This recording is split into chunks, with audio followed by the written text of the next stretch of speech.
करेंगे जनाब सैयद जहीरुल इस्लाम साहब से। राइस स्कूल के रिप्रेजेंटेटिव अपना इनाम वसूल करते हुए इसके बाद CB public school Abbottabad Syed Zahirul Islam साहब से।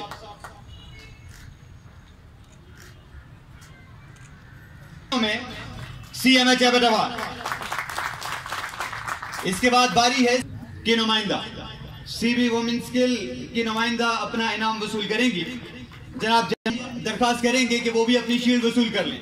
मिस्टर नोमान, मैं इनसे दरखास्त करूंगा कि वो हैं तो सबसे पहले मैं अनाउंस करूंगा special prize goes to cantonment board Abbottabad. Special third prize for Abbottabad. Special second prize and आपकी तालियां, आपकी दाद ये बताएगी कि आपने कितना पसंद किया इनके काम को। तो अपना प्राइज लेने के लिए पीएमए काकुल की टीम ब्रिगेडियर मोहम्मद फैसल साहब के हाथ से।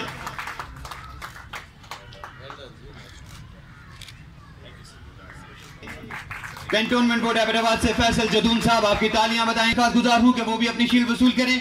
जनाब मेहरगुल, फूलों से मोहब्बत इस बात का सबूत है कि ये आज हमारे दरमियान मौजूद है। जनाब जिला नाज़िम करना